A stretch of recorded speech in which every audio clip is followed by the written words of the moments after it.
Welcome to another story in a glass. Are you sitting comfortably? Then I'll begin.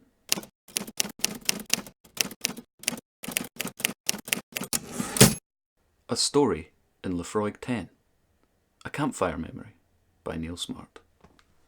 He sat around their campfire, the wind swirling the smoke around the laughing and joking group. He sat quiet, however, cradling his glass, gazing into amber, caught in a memory. He was just a boy. His father was pouring himself 2 fingers after a hard day. A few steps from his father, the liquid smell filled the air and his nostrils. Harsh smoke, TCP. "Is that your medicine?" he asked. "Yes," his father replied. Pausing to contemplate his son, he proffered him the glass. "Would you like some?" He took it gingerly and smelled it, immediately wrenching his head back as if it was over a reeking lump. "Careful!" his father exclaimed with a wry smile. "It's strong medicine." Not looking to lose face in sight of his father, he took a sip. Hopping from foot to foot, he extended the glass as far away as he could, impatiently gesturing for his father to take his poison back. This couldn't be medicine. Medicine doesn't feel like burning and taste like ash. His throat was on fire.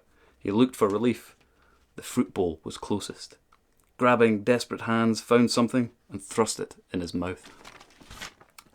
The sweet pear juice filled his mouth and dribbled down his chin. His dad was laughing. The laugh drew him back to the fire where his friends were laughing too. He lifted his glass. "Cheers, Dad," and drank his medicine. I hope you enjoyed that story in a glass. The Laphroaig 10 was the subject, and the story, I'd like to talk a little bit about the story actually. I'll bring my notepad back over. So there's a few things in the story. So obviously I kind of wanted to do a smoky one. I've done the Ardbeg, which is like, more peaty in my mind. And I've done the Glendronach 12, which is obviously a sweeter one. So I wanted to do this smokier one. And, campfire, smokiness, everybody can relate to a kind of campfire. So I kind of started the story in my head with people just sitting around a campfire to see where it would go from there. But I kept coming back to a memory, my own memory, of my dad drinking whiskey in the kitchen, pouring himself a whiskey. And he used to really be into his kind of smoky and peaty ones. And of course, being that kind of age, just the smell was just like, why are you doing that to yourself? Why are you drinking it? And I think I did actually take a sip at one of them. I don't know what it was. But I did not like it. It was disgusting, and I was like, right, I'm never drinking whiskey in my life. That's god-awful stuff. Oh, how times have changed. But yeah, so it's kind of, based around some of my memories loosely, with a little bit of fun added in there. There's a line in here that probably nobody's going to get bar me, so I'm going to explain it. It is where is it? Yeah, his father was pouring himself 2 fingers after a hard day. So that's another memory. My dad would get me to pour him a whiskey, and I'd say, "How much do you want?" And he'd say 2 fingers, which is that much in a glass. So a good inch. That's a good hard day dram drink. So yeah. Anyway, I thought I do have some Laphroaig 10, so I thought I'd just mix this in with a little bit of a review as well. So, wow, it really helps to have one of these little hats on. It really holds in that kind of smoke.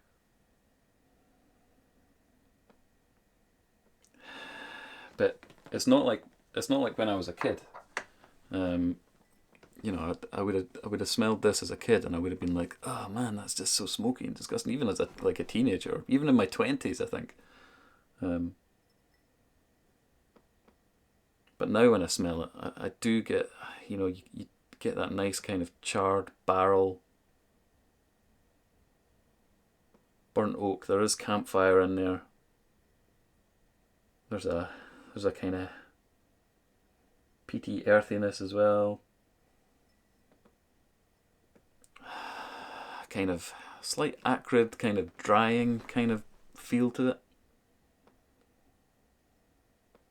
But there is a sweetness there.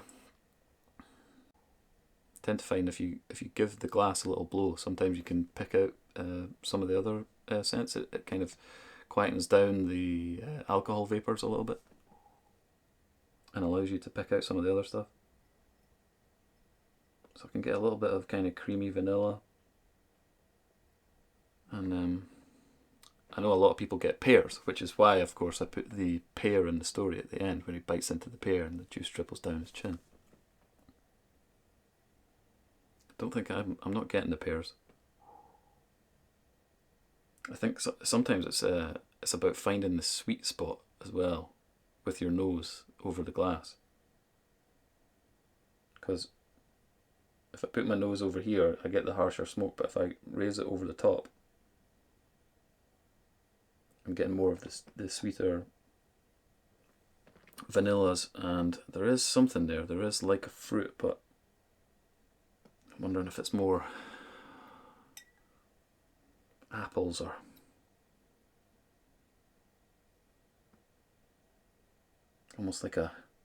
it's almost like a toffee apple, you know, but like cooked apple. So it's like cooked apple and toffee almost.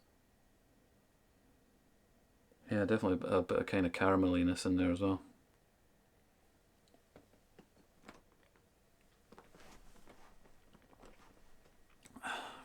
And it's interesting that I think, oh yeah, I just remembered. I've not even done a video on it because I just kind of, I'm not a big birthday person, but it's been a year. It's been a year since I've been doing these videos. My first one was I don't know, it's like sometime mid-October. Was it the 13th? I think it might have been the 13th. Not sure. You can find out anyway. See my first video. But yeah, I was just thinking that if I'd tried this back at the very beginning of this kind of YouTube journey, I wouldn't have liked it. And actually, one of my previous videos where I actually had to find bridge whiskies, I had to build myself up to Laphroaig. And that was actually the Laphroaig Select that I had, that I was building myself up to, and I think it was a Bowmore and something else. And actually I still kind of stand by that. I think it was the Talisker actually, but I would change the Talisker and potentially the Bowmore as well, because I'm not sure, I can't remember which one that was. But if you're not really into your kind of smoky Laphroaigs, if it's just like a little bit too much, but you want to try and build yourself up to it, I'd say like the Bowmore 12 and the Talisker 10 are like really nice kind of gateways. I mean, they do have like that kind of smoke and that kind of peatiness to them, but they are great gateways to being able to kind of more handle that smoke, I think. But yeah, I mean, a year ago, I wouldn't have been able to handle this at all. It would have been a dram that I had to build up to for sure. And it's interesting now that I'm quite happy just to pour this as my first dram. I mean, if I know that this is what I want, then I'm like, yeah, I'm wanting something smoky. Then Laphroaig's where I head to. And you know, I think these kind of whiskies, the smoky, peaty kind of whiskies, can be quite emotive, because you do start to think of campfires, and normally when you're around a campfire, you're having a pretty decent time. So it does kind of evoke those feelings of good times and being with friends and all those kind of great things. And that makes a great whiskey as well, that can do that. You know, they're still not my favourite, they're still not my go-to kind of safety net whiskies, but still, the Laphroaig 10 definitely deserves a story, and so it got one.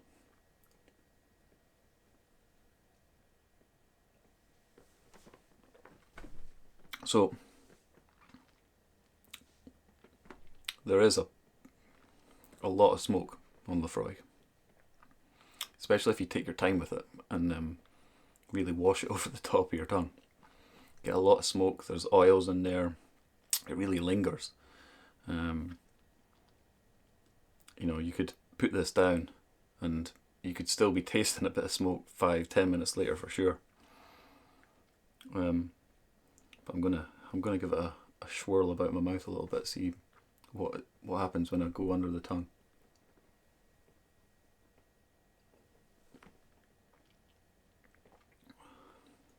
So you get a lot more wood. Not much spice. There's a little bit of heat there, but I'd say it's more of like a sort of chilly heat. It's quite warming in the back of my palate, whereas a lot of the others are quite spicy, tingly on the front, peppery rather. But this isn't kind of spicy in that way, I don't think. But yeah, quite a nice wood, clean wood as well. Not like some of them you get quite a funky wood, like some of the Auchentoshanes have got that kind of funky sour wood, and I quite like that as well. In fact, I really like it. I just got to be in the mood for it, just like anything, I suppose, with whiskey. Yeah, I do still find it hard to get past the smoke on Laphroaig and pick out the sweet notes, but you do just get those little pings. And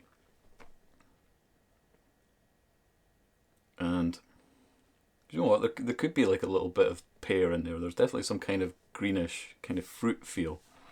Just very light and delicate in the background. The smoke's definitely the dominant kind of thing going on here, but I just think it's interesting that the evolution of your palate in terms of what you kind of go for, what you reach for. I mean, there's been times where I've just like gone for this first, like I know this is what I want, and it doesn't disappoint. And then there's other times where I know that that's not what I want, so I'm not going to go there. And then maybe I'll have some other stuff, and then I'll know that that's what I want. So it's just interesting how your kind of palate evolves a little bit as you go on this kind of journey. The more stuff that you taste, I think the more educated your palate becomes, and then it tells you what you want. It definitely does. So anyway, the Laphroaig 10, go out and buy it. It's a very, very nice smoky dram. I think everybody should have one of these smoky peaty style whiskies. In fact, you should have the Ardbeg too if you want more peat. Maybe a Balechin, something like that. Anyway, I'm not going to go into all the whiskies that you can get if you like peat or smoke, or even if you don't. But I do think that even if you're like, you know what, smoke's not my thing, just have one in your collection anyway, because you just never know. It's when you're drinking maybe you're drinking a sherry cask finish and you're just like, do you know what, I'm just not feeling it tonight, and then that's when you can reach for the Laphroaig 10 and see what that's up to. But yeah, so I hope you enjoyed the story in a glass. I'm going to try and do some more of these. They sometimes take a while to come, but normally when they come in a splurge, and I can write them fairly quickly. But what I wanted to do was maybe do some kind of community thing as well. So if you have your own story in a glass, then please email me it, and maybe we can do something. Maybe we can read it out on YouTube as well. It'd be nice to get the community involved. I think there's other people that might have stories in their glasses. So yeah, I'm totally open for anybody that's got a story in their glass to email it to me, and I will do this kind of video and read it aloud. Hopefully I have the whiskey that you're talking about, so I can drink it alongside it and maybe do a short little review on it as well. But yeah, so check that out. Check the new website out. It's a little bit, I've launched it, but it's a little bit lacking in content just now. I need to do a lot of writing there. It's got all the videos and stuff up on it, but I need to do a huge amount of writing. But I was also thinking that we could have like a community page there, or a few community pages. So I was thinking perhaps, maybe you guys have some ideas on this as well, but perhaps we have for instance, like or distillery sort of pages, which are for fan-inspired whatever. So it could be a poem that you've written, it could be a story, it could be a bloody novel, it could be a video that you've made, it could be something that you've drawn, it could be a photo that you've taken, it could be anything like that, any kind of, when you've been inspired by a whiskey to go and do something and you're like, that's pretty cool. I'm thinking that we put it up on a fan page up on the whiskytrials.com. So for instance, the Laphroaig 10 wouldn't necessarily have its own page, but Laphroaig would have a distillery page. Glendronach would have a page, and then whatever you guys send to me, I can just post up on this page, and we've got like this cool community referenced page with all this cool stuff on it. I tried to when I've been doing these stories, I've been emailing them to their respective distilleries, and they seem quite, especially if they're owned by these massive conglomerates or even bigger companies, they're quite reluctant to get involved in any of this kind of stuff. They're reluctant to get involved in social media. They've got strict guidelines on what they can do. They can't comment on anything on Facebook, YouTube, Instagram, none of that stuff. Which is, a little bit disappointing, but maybe they just can't trust one person to kind of handle the voice of the distillery, or as it were. So yeah, with the lack of this kind of stuff going on the actual distilleries' websites, so I can't have any of these videos or these stories posted up on the website for whatever reason. I thought, well, I can do it on my website, and not only that, is I can get you guys to join in, and you can send me whatever stuff you like, and we'll get it up on the site. So I'm trying to make a provision for that on the website. You can submit videos just now, but it'd be good if you could submit other files and whatnot just now as well. But it's a work in progress anyway, so bear with me with the website. But go and check it out. You can see the shops up there. Currently, it's just got the coins up,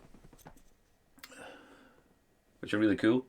I love these little coins, and they're not just useless collectibles. They do have a use as well.